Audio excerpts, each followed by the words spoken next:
Abirami Sekar YouTube channel நேயர்களுக்கு அபிராமி சேகரின் அன்பான வணக்கங்கள்.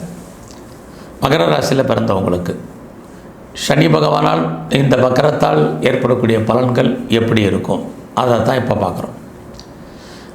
ஏற்கனவே உங்களுக்கு மகர ராசியில் பிறந்தவங்களுக்கு ஏற்கனவே 7.5 சனி இருக்குது, அதுலேயும் குடும்ப சனி இருக்குது. இதுலேயும் உங்களுடைய ராசிக்கு 2ஆம் இடத்துல சனி பகவான் இருக்கார். இதில் அவர் வக்கரம் வேறு ஆகிறார். வக்கரம் அப்படின்னாலே பின்னோக்கி செல்வதுன்னு அர்த்தம்.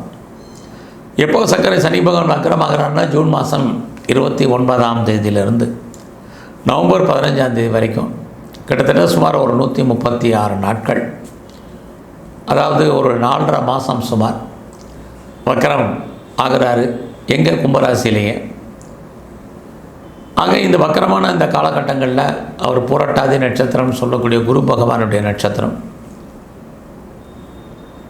அது இல்லாமல் அவர் சதய நட்சத்திரம் சொல்லக்கூடிய ராகு பகவானுடைய நட்சத்திரத்தில் கோச்சாரத்தில் சஞ்சாரம் பண்ணுறார். அப்படி பார்க்கின்ற பொழுது குரு பகவான் உங்களுடைய மகர ராசிக்கு 5ஆம் இடத்துல இருக்கார், ராகு பகவான் 3ஆம் இடத்துல இருக்கார்.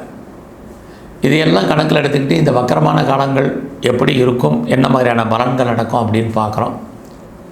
முதல்ல உங்கள் ராசிக்கு 2ஆம் இடத்துல இருக்கிறதே உங்களுக்கு நட்பலன் தான் சொல்லணும்.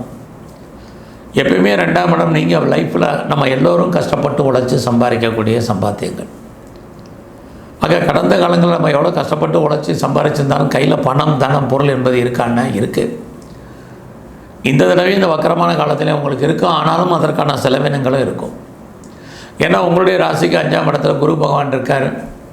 ஒரு பக்கம் உங்களுடைய குழந்தைகளுக்காக செலவு பண்ணுவீங்க, இன்னொரு பக்கம் சுபகாரியங்கள் சுப நிகழ்ச்சிகளுக்கு செலவு பண்ணுவீங்க. ஆக சுப செலவினங்கள் என்பது இந்த வக்கரமான காலத்தில் உங்களுக்கு இருந்துக்கிட்டே இருக்குது. இந்த சனி பகவான் உங்களுக்கு 3ஆம் பாரிவாக உங்களுடைய ராசிக்கு 4ஆம் இடத்தை பார்க்குறார். ஏற்கனவே 3ஆம் இடத்துல ராகு பகவான் இருக்கார். அப்போ யாரெல்லாம் ப்ராப்பர்ட்டி விற்கணும்னு நினைக்கிறீங்களோ தாராளமாக விற்பதற்கான வாய்ப்புகள் இருக்குது. யாரெல்லாம் ப்ராப்பர்ட்டி வாங்கணும்னு ஆசைப்படுறீங்களோ உங்களுக்கு அதுக்கான சூழ்நிலைகள் இருக்குது. ஏன்னா சனி பகவான் 4ஆம் இடத்தை பார்க்குறான். 4ஆம் இடம் நிலையாக இருக்கக்கூடிய சொத்துக்கள், வீடு, வண்டி வாகனங்கள், நிறைய வீட்டு உபயோகப் பொருட்கள், இது அத்தனையுமே நீங்கள் வாங்குவதற்கான வாய்ப்பு நிறையா உண்டு. அது இல்லாமல் சனி பகவானுடைய பார்வை 4ஆம் இடத்துக்கு இருக்கக்கூடிய இந்த வக்கரமான காலங்களில் உங்களுடைய உடல் ஆரோக்கியத்தில் மிக கவனம். உங்கள் அம்மாவுடைய உடல் ஆரோக்கியத்தில் ரொம்ப கவனமாக இருக்கணும். நீங்கள் எந்த சர்வீஸில் இருந்தாலும் சரி, நீங்கள் ஒரு அரசு வேலையில் இருக்கலாம், தனியார் துறையில் இருக்கலாம், எம்என்சியில் இருக்கலாம், எங்கே வேலை பார்த்துட்டு இருந்தாலும் ப்ரைவேட் கன்சர்னில் இருக்கலாம். உங்களுடைய வேலையில் நீங்கள் ஒரு திருப்தியற்ற மனநிலை என்பது இருக்கும். அன்சாட்டிஸ்ஃபைடு ஜாப் எல்லாருக்கும். ஆனாலும் எதுக்கு அவனுக்காக கவலைப்பட்டுட்டு இருப்பீங்க. நல்ல ஜாப் இருக்கும், ஆனாலும் வேலையில் பிரச்சனை இருக்கும், ஒரீஸ் இருக்கும், ஸ்ட்ரகிள் இருக்கும். இந்த வேலையை பார்ப்போமா விட்டுறலாமாங்கிற மாதிரியான எண்ணங்கள் இதுவும் இந்த வக்கரமான காலங்களில் இருக்குது. ஆக இப்படிப்பட்ட எண்ணங்கள் சிந்தனைகள் வர்றதுனால நீங்கள் பெரிய லெவலில் வேலையில் அவசரப்பட்டு விடுறதோ இல்லை வேறு கம்பெனிக்கு முயற்சி பண்ணுறதோ ரொம்ப பொறுமையாக நீங்கள் இருக்கணும். ஏன்னா சனி உங்கள் 2லேருந்து உங்களுடைய 8ஆம் இடத்தையும் பார்த்துக்கிட்டு இருக்கார். அப்படி இருந்தாலே ஒரீஸ் என்பது இருக்கும். இனம் தெரியாத கவலை, ஒரு பீதி, ஒரு மனக்குழப்பம் என்பது உங்களுக்கு இருக்கும். இதிலிருந்து விடுபடுறதுக்கு உங்களுக்கு தைரியம் வேணும், தன்னம்பிக்கை வேணும். அதை மாத்திரம் நீங்கள் கூட்டுங்க, அவ்வளோதான். இதிலேருந்தெல்லாம் நம்ம மீண்டும் வந்துடுவோமா, அதற்கான சோர்ஸஸ் இருக்கான்னா, இன்னொரு பக்கம் குரு பகவான் மகர ராசிக்கு 5ஆம் இடத்துல இருக்கார். அவருடைய நட்சத்திரத்திலையும் சனி பகவான் சஞ்சாரம் பண்ணுறார். 5 அப்படின்னாலே ஒரு பக்கம் உங்களுக்கு தெய்வ அனுகூலம், இன்னொரு பக்கம் சனி பகவானுடைய பார்வை தெய்வம் விலகி நிற்க வேண்டிய காலம். ரெண்டுமே உங்களுக்கு நடக்குது. ஆக இந்த காலங்களில் நீங்கள் பார்க்குற வேலையில் கவனம். இல்லைன்னா வேலையை விட்டு நீங்கள் வெளியில் வரணும் அல்லது வெளியேற்றப்பட வேண்டிய காலகட்டங்கள் இந்த வக்கரமான காலங்களில் இருக்குது. ஆக உங்களுடைய ஜாபில் நீங்கள் ரொம்ப திருப்தியான மனநிலையோடு வேலை பாருங்கள். பொறுமையாகவும் நிதானமாகவும் இருங்க. உங்களுடைய கொலீக்ஸ், உங்கள் கூட வேலை பார்க்கக்கூடிய சக தொழிலாளர்கள் விஷயத்தில் கவனம். உங்களுடைய சுப்பீரியர் சொல்கிறத கேளுங்க, ஒபே பண்ணுங்கள், பொறுமையாக கேளுங்க, அவங்கள அட்ஜஸ்ட்மெண்ட் பண்ணி போங்க. இது எல்லாமே இந்த வக்கரமான காலங்களில் மகர ராசியில் பிறந்தவங்களுக்கு நடக்கக்கூடிய விஷயம். இல்லைன்னா என்ன, நம்ம பார்க்குற வேலையை விட்டு வெளியில் வருவோம், வெளியேற்றப்படுவோம். வேறு ஜாப் கிடைக்கல, நிறைய ஸ்ட்ரகிள், பிரச்சனை, போராட்டம் என்பது இருக்குது. இதுதான் மெயின். உங்களுக்கு பெரிய லெவலில் நோய் இருக்குது அப்படிங்கிறவங்களுக்கு கிரானிக்காக இருக்கக்கூடிய டிசீஸ் குறையும்.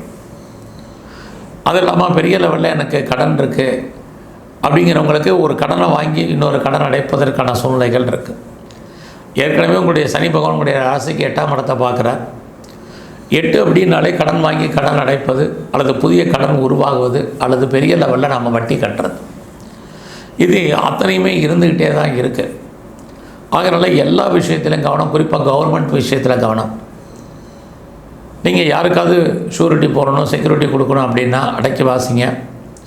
இந்த காலத்தில் யாரையும் நம்பி பணம் பொருள் கொடுக்காதீங்க, அது திரும்ப வருவதற்கான வாய்ப்புகள் இல்லை. காரணம், குரு பகவான் உங்களுடைய 5ஆம் இடத்துல இருக்கிறதுனால நீங்கள் யாருக்கெல்லாம் பணம் பொருள் கொடுத்தீங்களோ அந்த பணம் லாக் ஆகிறதுக்கான வாய்ப்புகள் அல்லது முடங்கிக் கொள்வதற்கான சூழ்நிலைகள் இது அத்தனையும் இருக்குது. ரொம்ப நல்ல விஷயம் என்னென்னா, யாரெல்லாம் குழந்தை பாக்கியத்துக்காக காத்துட்ருக்கீங்களோ கண்டிப்பாக உங்களுக்கு குழந்தைக்கான வாய்ப்புகள், சந்தர்ப்பங்கள் இறையர்களால் கிடைக்கும். ரொம்ப நாளாக ட்ரீட்மெண்ட் எடுத்தும் சக்ஸஸ்ஃபுல் ஆகாதவங்களுக்கு ட்ரீட்மெண்ட் சக்ஸஸ் ஆகும். இது அத்தனையும் உங்களுக்கு உண்டு.